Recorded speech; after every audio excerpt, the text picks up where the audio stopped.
Claro que toda vez que eu começar a gravar, vai começar a passar avião, vai começar a passar... Eu não entendo, não existe nenhum aeroporto aqui, tá? Mas tem esses aviões bimotores e esses motoqueiros que esperam eu começar a gravar pra passar todo o Sons of Anarchy aqui, ó, e ficar indo e vindo, não sei o que acontece.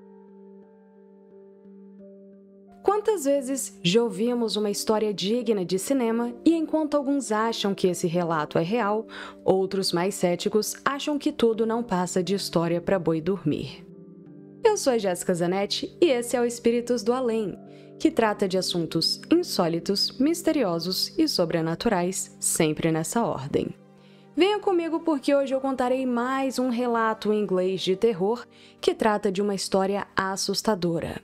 A casa paroquial super mal assombrada de Borley, em Essex. E hoje nós também teremos 4 casos reais de assombração enviados por uma ouvinte de São Paulo, a Mariana. E como de praxe, eu já gostaria de pedir que você que está me assistindo, deixe o seu like neste vídeo e se você curte os tópicos trazidos aqui pelo canal, eu também peço que você considere se inscrever, ativar o sininho de notificações para sempre saber quando sai vídeo novo por aqui e também para que você compartilhe os seus vídeos favoritos do canal com amigos ou pessoas da sua família que você sabe que curtem esses tópicos. Lembrando que os nossos episódios semanais agora saem todo sábado e sexta-feira sempre tem um short relacionado ao episódio de sábado. Então vão lá, assistam também aos shorts, deixem o seu like e agora, sem mais delongas, vamos ao nosso caso. E gente, essa reitoria, como uma casa paroquial também pode ser chamada, é famosa em todo o Reino Unido por ser nada menos do que a casa mais mal assombrada de toda a Inglaterra. E isso também devido ao fato de a nossa querida freira Valak, da franquia do Invocação do Mal, ser uma das personagens principais dessa história. E essa história começou em outro século, mas as assombrações que ocorreram ali atravessaram os anos. Mas antes de começarmos, eu gostaria de definir o que é uma casa paroquial.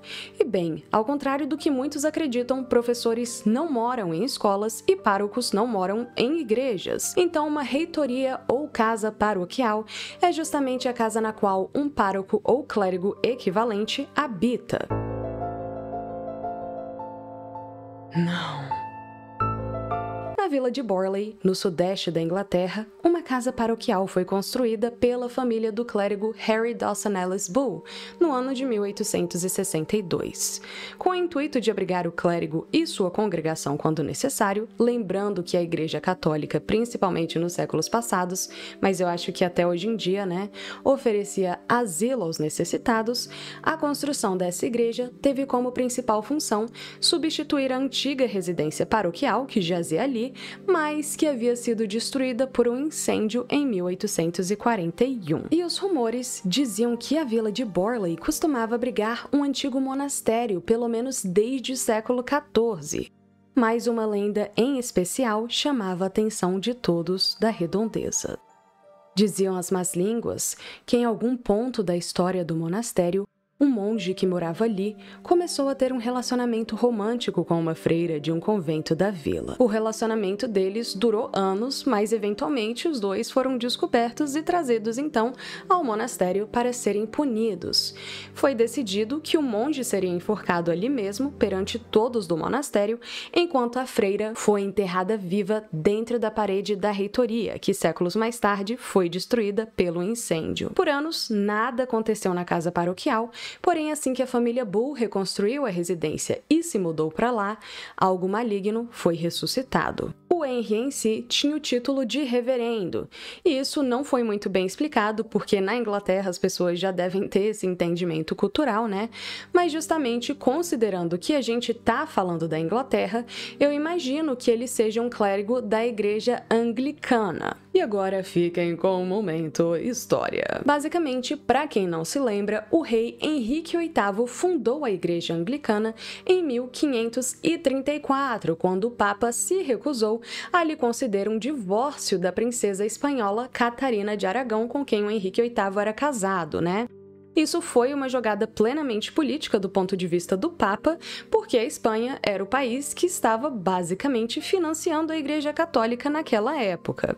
Então o rei Henrique criou sua própria igreja, que foi por séculos basicamente só a Igreja Católica, com exceção de que os padres eram escolhidos pelo rei. Mas posteriormente, a doutrina adotada pela Igreja Anglicana realmente virou a doutrina defendida por João Calvino. Então, assim que o reverendo Bull, que se tornou o novo reitor da casa, e sua família se mudaram para lá, no ano de 1863, eles já começaram a ouvir passos por todo o local. Mas quando eles iam verificar se tinha alguém nos cômodos nos quais eles ouviam os passos, nada e nem ninguém era percebido. Eles começaram então a comentar uns com os outros sobre esses incidentes e logo perceberam que eles não eram os únicos a serem afligidos por esses eventos sem explicação. Vários outros clérigos que usavam a igreja dali também percebiam esses eventos inquietantes. E vale ressaltar, já que a gente agora está falando da igreja, que entre a casa paroquial e a igreja, que fica a poucos quilômetros dela, tinha um cemitério, o que, de novo, era normal antigamente, mas não deixa aí de ser uma outra possível razão para todo e qualquer evento paranormal acontecendo ali. Como esses clérigos usavam a igreja, eles se hospedavam justamente na reitoria. E em pouco tempo, eles passaram a comentar com a família Bull que eles não estavam apenas ouvindo passos, mas também que muitos deles tinham até mesmo visto figuras dentro da casa. E da forma como eles descreviam, essas figuras eram como uma espécie de sombra de canto de olho, mas que quando eles olhavam diretamente para elas, eles só conseguiam fitá-las por poucos segundos antes de que elas desaparecessem. E aí que nós temos o nosso primeiro avistamento de uma figura completamente corpórea. Porque acontece que durante as tardes era comum que as crianças locais entrassem no jardim da casa paroquial e ficassem brincando ali depois da escola. E teve um dia específico em que uma das crianças viu que a porta da reitoria estava aberta e chamou a galera toda para entrar ali dentro. Eles entraram silenciosamente em um dos cômodos, no qual tinha um armário bem do lado da janela. Só que do outro lado da sombra, ou seja, do lado que não era para a janela, todas as crianças começaram a ver uma figura preta que andava para lá e para cá. Eles não conseguiam ver essa figura muito bem a princípio, porque ela estava, do lado mais escuro, mas eles decidiram, assim como toda criança tentada, chegar mais perto dela. Que ótimo! Só que no que eles se aproximaram, a figura também virou na direção deles e foi se aproximando, quando apenas o rosto dela foi iluminado e eles conseguiram ver uma freira. O rosto era pálido, ossudo, o nariz era bem pontudo e os olhos eram grandes e esbugalhados.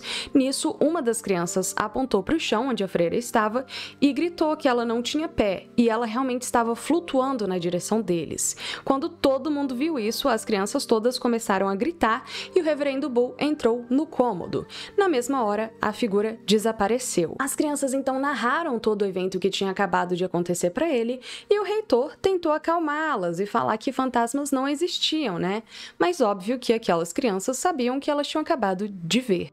Então, o reitor falou para elas irem brincar no jardim enquanto ele procurava pelo que quer que fosse que tinha assustado essas crianças assim.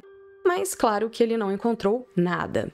Porém, quando ele estava voltando para o escritório dele, a porta da sala onde as crianças tinham visto a freira bateu com a maior violência. E depois desse incidente, nada mais aconteceu por décadas na reitoria, E já que a gente está falando da aparição da freira, vale ressaltar que no Invocação do Mal eles trazem a história do Maurice, ou French, interligada da Valak, mas que na vida real as duas histórias investigadas pelos Warren estavam separadas, e neste episódio aqui eu trago só a história da freira em si. Bom, e como eu falei, o próximo evento sobrenatural ocorreu apenas anos mais tarde. Em 1927, o reverendo Bull estava dentro do seu escritório quando, do nada, ele escuta gritos de várias crianças no quintal. Ele estranhou e olhou pela janela para ver o que esses safadinhos estavam fazendo agora, e foi aí que ele viu todas as crianças correndo em várias direções diferentes, mas todas opostas à casa paroquial. Ele então desce a escada correndo e consegue pegar as duas derradeiras crianças e perguntar o que estava acontecendo. E novamente, essas crianças dizem que viram a freira, só que dessa vez no quintal, onde ela desapareceu do nada, bem na frente de todo mundo ali. Naquele mesmo ano, o reitor morreu, mas a morte dele não está associada à freira, né? Porém, ele morreu dentro do quarto da casa paroquial. Então, né, isso é uma coisa assustadora. Com a morte do reverendo Bull, em 1928, outro reverendo é nomeado como reitor, o Guy Eric Smith, que se muda com sua esposa Mabel, ou Mabel em português, para casa. E assim que eles se mudam, a Mabel está limpando a casa e aqui nós temos duas versões diferentes. De acordo com uma delas, ela estaria limpando o armário daquele cômodo onde as crianças viram a freira. Então, o armário do lado de onde eles viram aquela figura. Só que aí tem outra versão na qual ela estava limpando os armários da cozinha. Então acredite aí na versão que você quiser. De qualquer forma, ela estava limpando a casa quando ela encontra dentro de algum armário uma sacola de papel. E dentro dessa sacola, ela vê um crânio humano. A Mabel e o reverendo Smith imediatamente chamam a polícia, né, que não conseguiu identificar de quem que era aquele crânio, mas conseguiu informá-los que o crânio pertencia a uma mulher jovem e que o crânio em si tinha mais de 100 anos de idade. O crânio, então, foi levado pela polícia, obviamente, e a família Smith diz que foi só depois que o crânio foi levado que eles começaram a passar por eventos inquietantes dentro da residência. De novo, os primeiros eventos foram os passos que começaram a ser ouvidos por toda a propriedade no meio da noite, mas que logo evoluíram para luzes que se acendiam sozinhas e que o casal só conseguia avistar do lado de fora da reitoria, quando não tinha ninguém dentro da casa. Só que daí, a Mabel começou a ver uma carruagem que passou várias vezes pelo quintal durante as noites. Imediatamente, o casal contactou o jornal Daily Mirror porque eles queriam ajuda. E isso daqui eu não entendi, né? Porque veja bem, num cenário desses, né, alguém que mora num lugar mal assombrado ligaria para um padre, mas aqui o padre tá ligando para alguém, né? Irônico, não é mesmo? Meu marido não entendeu essa referência, nem a minha reflexão, mas eu espero que vocês entendam. Vocês acham irônico, não acham? Por favor, comenta aqui pra eu chegar na cara dele. Mas o tabloide inglês Daily Mirror, que não desaponta ninguém, como a gente já sabe, pelo próprio caso de Enfield, que é o caso do Invocação do Mal 2, que a gente já cobriu aqui no canal, então vou deixar o link aqui no card para vocês, inclusive, né? Então o Daily Mirror vem e já traz junto com eles um dos maiores investigadores paranormais daquela época, o Harry Price. Quando eles estavam dentro da casa, o repórter do Daily Mirror e o Harry veem então uma figura encapuzada passando pelo quintal. Mas ao saírem para ver quem era aquela pessoa, eles não encontram ninguém. Eles então voltam para casa, mas assim que eles vão entrar na residência, um dos painéis de vidro na frente da casa cai quase acertando os dois.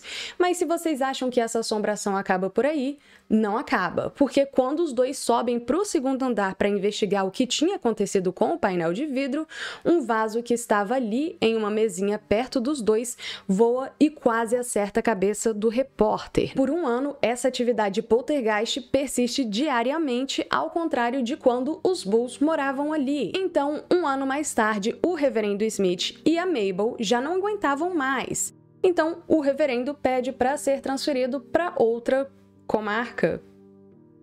Eu não sei como se chama a igreja. E aí, foi a vez do reverendo Lionel Foster, que era o novo reitor nomeado para ali, e sua família se mudarem para lá em 1930. E o reverendo Foster era primo de segundo grau do reverendo Bull, cuja família tinha reconstruído a reitoria depois daquele incêndio, né?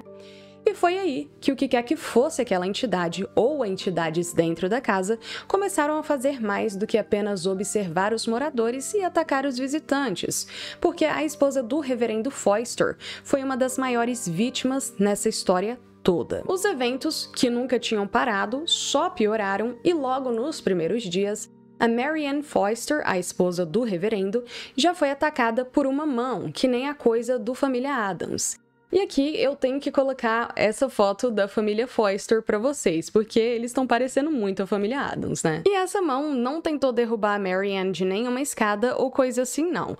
Mas ela deu um puxão na blusa da Mary Ann, que ficou super assustada com a situação e suscetível aos ataques dessas entidades. E mais do que apenas só passos e ecos no corredor, os Foster também presenciaram a fase mais terrível dessa assombração, porque a atividade poltergeist só piorou de 1928 em diante. Além do puxão, os Foster também começaram a presenciar objetos se movendo sozinhos e logo frases escritas na parede começaram a aparecer. A princípio, a escrita era estranha, quase de natureza arcaica, e não dava para ser entendida. Aí, a Mary Ann começou a escrever na parede em resposta ao fantasma e tentou comunicar à freira, ou quem quer que fosse, né, aquela entidade, que ela não estava conseguindo entender nada do que estava escrito. E, gente, a mãe do fantasma deve ter comprado aquele caderno de caligrafia, porque aos poucos a escrita realmente começou a melhorar e ficar mais legível. Enquanto isso, a entidade continuou atacando a Mary Ann com objetos lançados constantemente contra ela, janelas que eram violentamente abertas e fechadas quando ela entrava ou passava por qualquer cômodo, e várias janelas começaram até mesmo a se quebrar de tão violentamente que eram fechadas quando a Mary Ann entrava em qualquer cômodo. E os Foisters, diferente dos Smiths, ficaram morando ali por cerca de 5 anos. Um dia especificamente, a filha do casal, a Adelaide ou Adelaide, estava brincando em um dos quartos quando a porta se fechou sozinha. Ela começou então a chorar e bater na porta, e a Mary Ann e o Lionel chegaram e tentaram tirar a menina lá de dentro, mas eles não conseguiam abrir a porta. No instante em que eles finalmente conseguiram entrar no quarto e chegar até a filha, o reverendo percebeu, gente, que aquela porta nem tinha tranca. Então era impossível que ela tivesse sido trancada sozinha em primeiro lugar. Em um outro incidente, a Mary Ann foi jogada da cama dela no chão por uma força invisível, e isso bem ao lado do marido. E quanto às frases escritas nas paredes, as mensagens sempre se dirigiam a Mary Ann, e como eu falei, elas começaram a eventualmente ser entendidas. Mas a única parte que estava legível nessas mensagens sempre pedia que a Mary Ann ajudasse. Incrivelmente, os eventos que aconteciam com a Mary Ann ocorriam na maioria das vezes quando ela estava sozinha em algum cômodo. Com essas atividades tão intensas e temendo pela segurança da sua esposa, o reverendo Foster tentou realizar então 2 exorcismos, mas os seus esforços foram em vão. Isso porque no meio do primeiro exorcismo, ele foi atingido no ombro por uma pedra do tamanho de um punho, e no segundo, que ele nem conseguiu terminar, ele foi atacado continuamente pela entidade. E aí você tem que se lembrar de uma coisa que eu falei, no episódio da Casa do Monge de Preto. Muitas vezes, quando uma entidade poltergeist é que está assombrando uma casa, o exorcismo não vai ajudar em nada, ele acaba só agravando os ataques dessas entidades. Lembrem-se que a única solução para poltergeist parece ser alho. Ou talvez aquele poltergeist de Pontefract fosse só um poltergeist vampiro. Não dá pra gente saber. Tente. Tente. Enfim, devido à cobertura do caso pelo Daily Mirror, esses eventos acabaram chamando a atenção de vários investigadores paranormais, que após várias pesquisas, foram unânimes em diagnosticar que os fenômenos estavam sendo causados consciente ou inconscientemente pela Mary Ann. Ela, por sua vez, posteriormente até afirmou que realmente sentia que alguns dos incidentes tinham sido provocados pelo marido dela, em colaboração com um dos pesquisadores paranormais, mas que a maioria dos eventos pareciam realmente ser genuínos.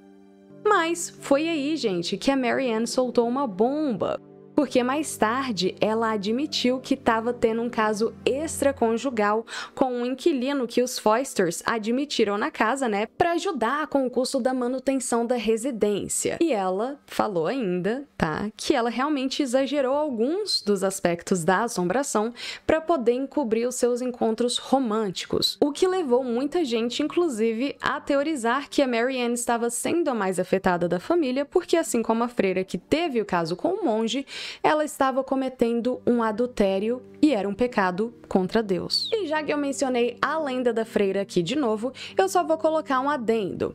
Em 1938, foi descoberto que a lenda da freira e do monge tinha sido ou completamente fabricada ou super exagerada pelos filhos do reverendo Bull, e isso para aumentar a história dos eventos que a mãe e o pai deles disseram ter presenciado. Aparentemente, eles tiraram alguns aspectos dessa lenda ou do romance Montezuma's Daughter, de H. Rider Haggard, ou do poema épico Marmion, do Sir Walter Scott.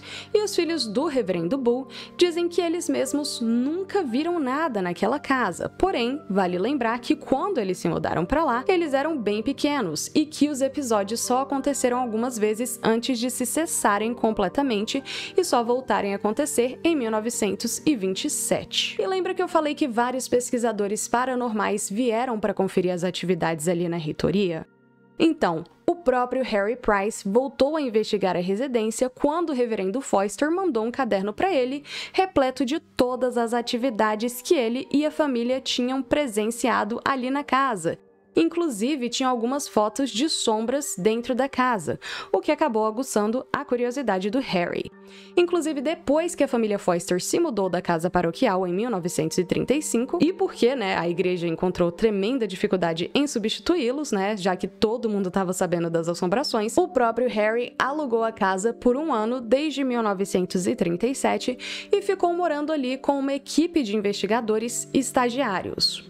Por conta disso, eles coletaram bastante evidência de encontros paranormais, mas tudo foi bem polêmico, porque o Harry Price, assim como os Warren, era bem sensacionalista às vezes. E ele só fez piorar as atividades dentro da reitoria, porque o Harry começou a conduzir sessões espíritas, que só agravaram a situação, irritando a entidade ainda mais. Dentre as evidências coletadas pela equipe dele, se encontram uma escrita na parede com a palavra poço, o que fez então com que o Harry mandasse o seu time de pesquisadores paranormais estagiários, cavarem um poço que ficava dentro do terreno, só que ele só teve permissão para fazer isso em 1942. E com a escavação, a equipe realmente acabou encontrando restos mortais humanos dentro daquele poço, que eram femininos.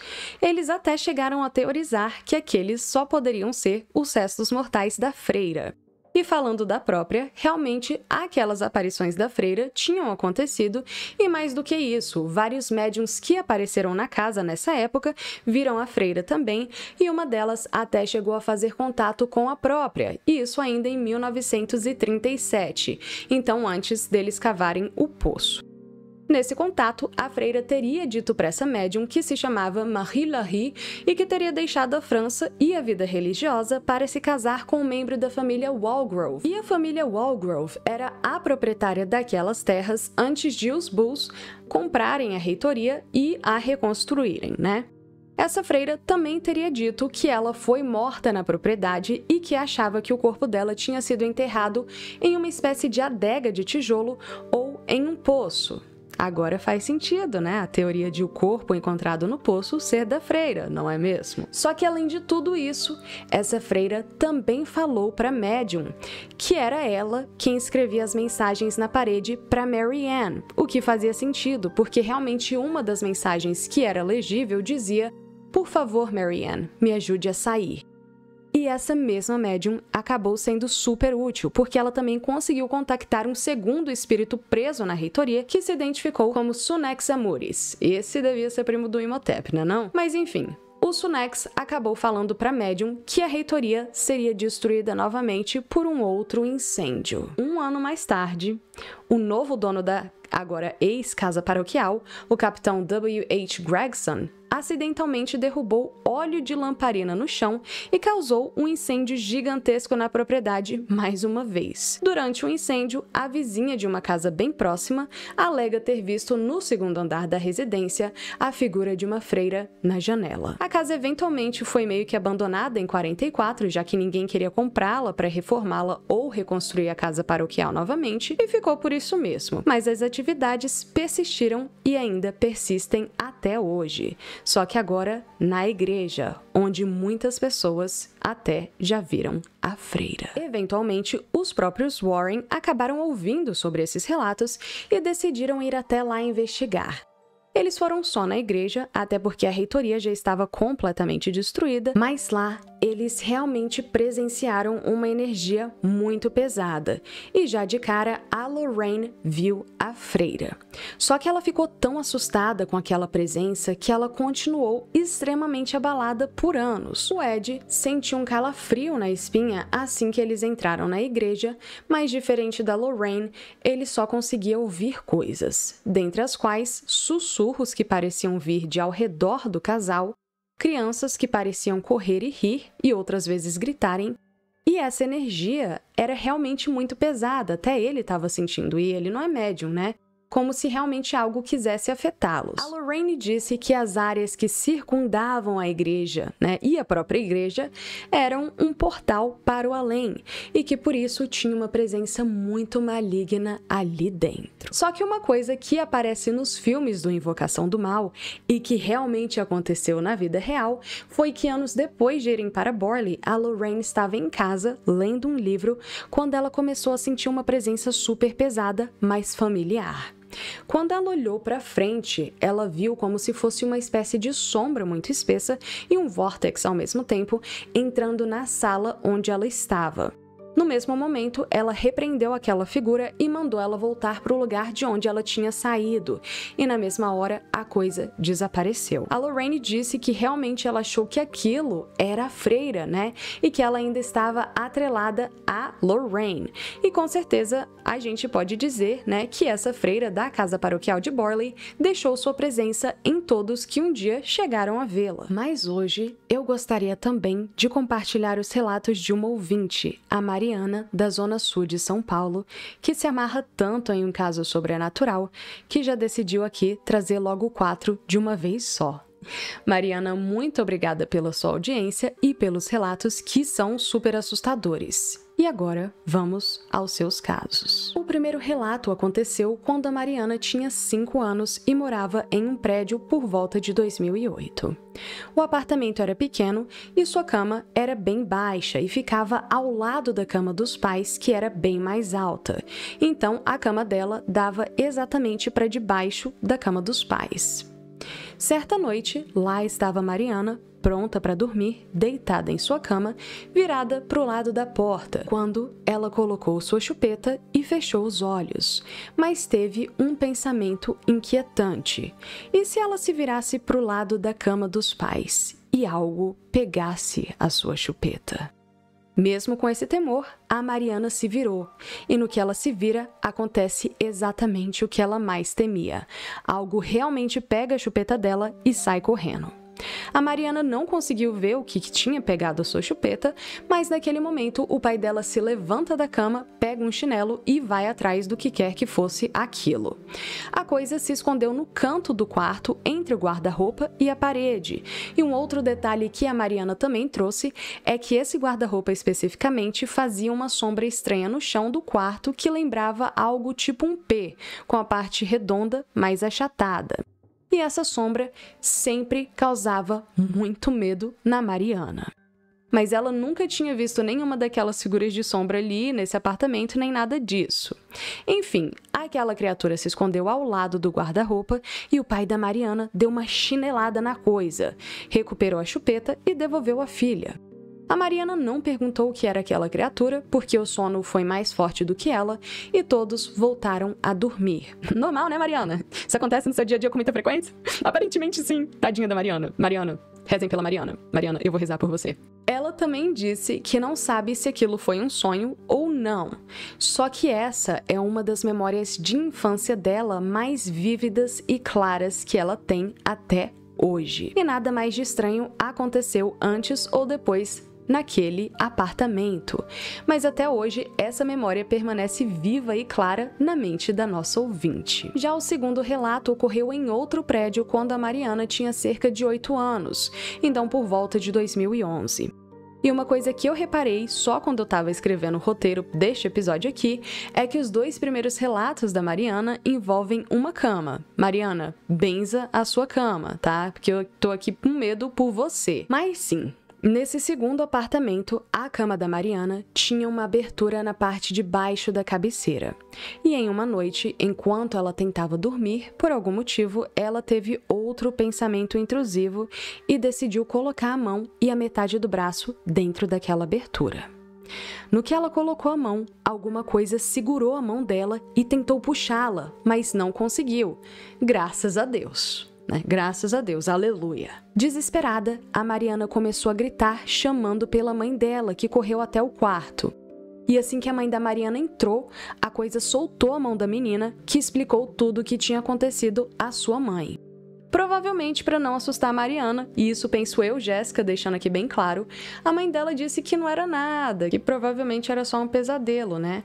Mas ainda assim, a Mariana sabe de uma coisa. Ela não estava dormindo quando isso aconteceu, e o que quer que seja que segurou sua mão não tinha nem textura e nem temperatura bem mais quente ou bem mais fria que o corpo dela, o que levou a nossa ouvinte a acreditar que talvez isso fosse um espírito zombeteiro. Já o terceiro relato se passa no prédio da avó da Mariana, onde ela morou e ainda frequenta até hoje. Mas antes de continuarmos, a história desse prédio é super perturbadora. Antes de abrigar os blocos de apartamentos que estão ali hoje em dia, ali funcionava uma antiga fábrica de cigarros, né? E contam na vizinhança que crianças tinham sido mortas naquele local e que nunca encontraram um descanso após a vida. A construção dos prédios foi concluída em 2003 e a Mariana morou ali dos 12 aos 19 anos em um dos blocos com a avó. Quase todas as noites ela ouvia gritos, risadas e passos de crianças vindos do parquinho do prédio, mas ela nunca via nada e nem ninguém quando ela ia verificar. Só que um detalhe é que toda vez que a Mariana olhava pela janela para conferir se tinha alguém no parquinho, os barulhos imediatamente cessavam. Um dos porteiros da noite também tinha relatado para a ex-síndica que ele ouvia risadas e batidas na porta da guarita, só que ao verificar, nunca via ninguém nem perto da porta e nem em outro lugar se escondendo. O quarto relato também se passa nesse prédio e aconteceu quando a Mariana tinha 11 anos, por volta de 2014, então antes dela ir morar ali. Ela estava brincando com uma vizinha em uma salinha do outro prédio no qual a avó não morava, quando do nada a luz se apagou. Corajosamente, a Mariana foi até o interruptor, porque eu teria saído e nunca mais voltava para São Paulo, mas ok, né? E elas conseguiram, então, religar as luzes.